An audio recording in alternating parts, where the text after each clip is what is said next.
Assalamualaikum my dear students. I am your economics teacher. I hope so you all are fine. बेटा last lecture में हमने ज़कात के हवाले से स्टडी किया था। हमने ज़कात की फ़र्ज़ियत पढ़ी थी और ज़कात का मकसद पढ़ा था। आज हमने जो है ज़कात का इतलाक़ पढ़ना है। इस्लाम में ज़कात मालो दौलत और बाज़ इन अशिया पर फ़र्ज़ की गई है जो किसी शख्स की तहवील में 1 साल तक रहें। ज़कात की शरह हमेशा के लिए मुकर्रर कर दी गई है और इसमें किसी रद्द-बदल की गुंजाइश नहीं रखी गई। जिन अशिया पर ज़कात फ़र्ज़ है वो दर्ज झेल है। ये बेटा देखें, ज़कात का इतलाक़ उसने बताया हुआ है कि ऐसी कौन कौन सी अशिया हैं जिन पर ज़कात फ़र्ज़ है। हमने हर सूरत में हर हाल में उन चीज़ों पर ज़कात अदा करनी है।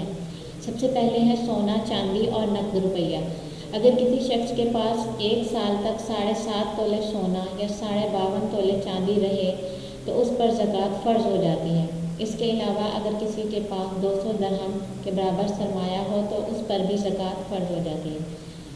क्या कह रहा है, अगर किसी शख्स के पास 1 साल तक 7.5 तोले सोना हो या 52 तोले चांदी हो तो उस पर हमने साल बाद लाजमी ज़कात देनी है। इसके अलावा अगर किसी के पास 200 दरहम के बराबर सरमाया हो तो उस पर भी ज़कात फ़र्ज़ हो जाती है।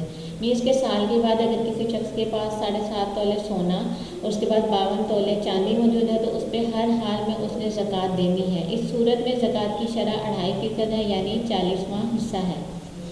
आगे देखें, ज़री पैदावार नंबर 2, वो ज़मीन जिस पर आबाशी कुदरती ज़राए मसलन बारिश या चश्मा वगैरह की मदद से होती है, यानी वो बारानी हो तो ऐसी ज़मीन की कुल पैदावार का 10वां हिस्सा ज़कात या उशर के तौर पर फ़र्ज़ है। ज़मीन ऐसी जिस पर आबाशी कुदरती ज़राए मसलन बारिशों वगैरह की वजह से जो बारानी ज़मीन जिस पर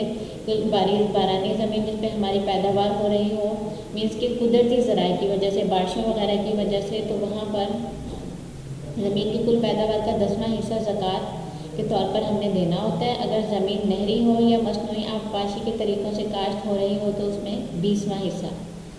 आगे देखिए, मादनियात और दफीने। मादनियात और दफीनों की सूरत में 5वां हिस्सा यानी 20% ज़कात वसूल की जाती है। अगर कोई मादनियात वगैरह हमारे पास मौजूद हैं तो उस पर हमने 5वां हिस्सा 20% ज़कात देनी है।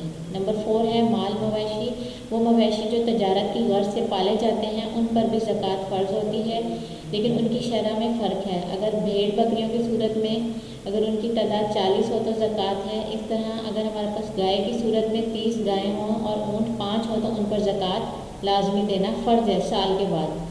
नंबर 5 है सामान तजारत। तमाम सामान तजारत पर 2.5% की शरह से ज़कात फ़र्ज़ है, लेकिन वो कारखाने जो अशिया पैदा करती हैं उनकी इमारत, मशीनरी और आलात वगैरह पर ज़कात फ़र्ज़ नहीं है। सामान तजारत पर ज़कात फ़र्ज़ है 2.5% की शरह से, लेकिन वो कारखाने जहाँ पर हमारे पास अशिया बनती हैं, इमारत, मशीनरी, उन पर ज़कात फ़र्ज़ नहीं है।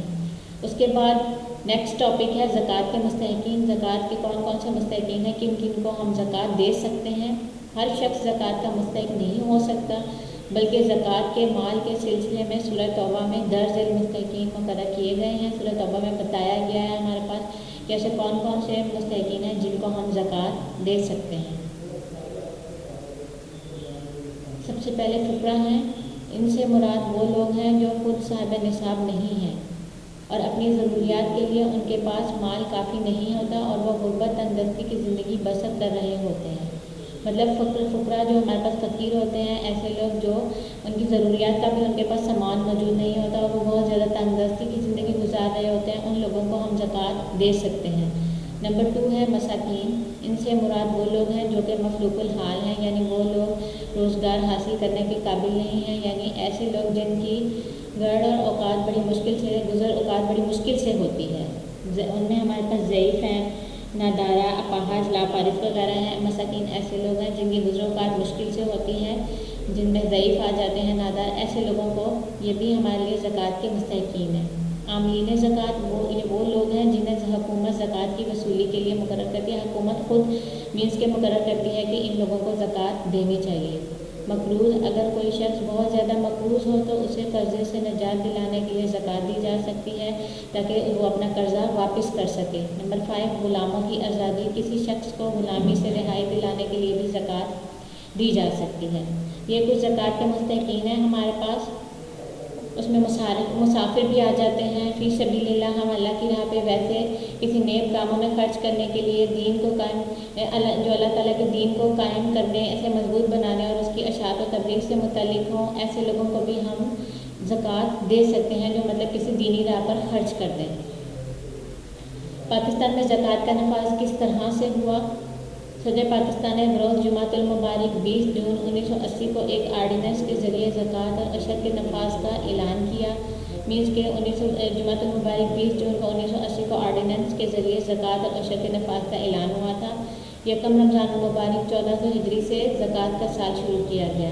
تاہم عشر پر عمل درآمد بعد میں کرنے کا اعلان کیا گیا. اس آرڈیننس کے ذریعے بینکوں کے بچت خانوں میادی کھاتوں پر پراویڈنٹ فنڈ اور بیمہ زندگی سمیت 11 مختلف مدات پر زکوٰۃ کی وصولی کا اطلاق کیا ہے. مینس کہ پاکستان میں کس طرح سے زکوٰۃ کا نفاذ ہوا تھا, کس طرح سے آرڈیننس کے ذریعے جو ہے زکوٰۃ اور عشر کو نفاذ کیا گیا تھا. مینس کہ ہمارے پاس 20 جون کو 1980 کو ایک آرڈیننس کے ذریعے زکوٰۃ اور عشر کے نفاذ کا اعلان کیا گیا تھا اور 11 ایسے ہمارے پاس مدات ہیں جن پر ہم نے زکوٰۃ کی وصولی کا اطلاق کیا گیا. اس میں میادی کھاتے ہیں, ہمارے پاس بچتیں ہیں جو بینک میں موجود ہوتی ہیں, ان میں سے بھی زکوٰۃ کرتی ہے. پراویڈنٹ فنڈ ہے, بیمہ زندگی وغیرہ, یہ اس میں ایسے 11 مدات ہیں جن میں ہمارے پاس زکوٰۃ کا اطلاق ہوا ہے کہ ان میں سے زکوٰۃ ہماری کاٹی جاتی ہے. اس آرڈیننس کے تحت زکوٰۃ کی وصولی اور تقسیم کے لیے زکوٰۃ کونسل ہر صوبے میں صوبائی زکوٰۃ کونسل کے قیام کا اعلان کیا گیا.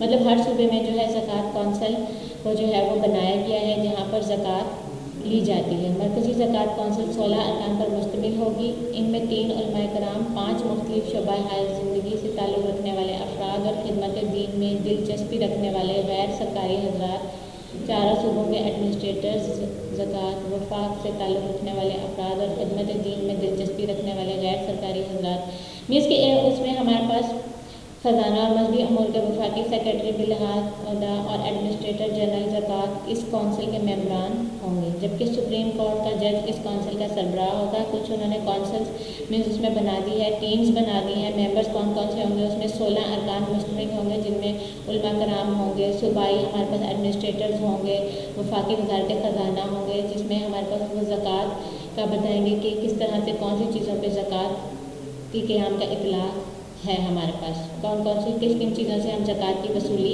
کر سکتے ہیں. اس طرح سے پاکستان میں زکوٰۃ کا نفاذ قائم ہوا ہے. لیکن 20 جون کو 1980 میں ہوا تھا. یہ ہمارے پاس MCQs میں جو ڈیٹس ہیں وہ آ سکتی ہیں. جی بچوں, آج کے لیے اتنا ہی کافی ہے. کل ہم انشاءاللہ اسے نیکسٹ ٹاپک اسٹڈی کریں گے. ساتھ ساتھ شارٹ کویسچن آنسرس کو, اس چیپٹر کے شارٹ کویسچن آنسرز یاد کرتے رہیں. کوئی بھی پرابلم ہو تو آپ لوگ مجھ سے پوچھ سکتے ہیں. اللہ حافظ.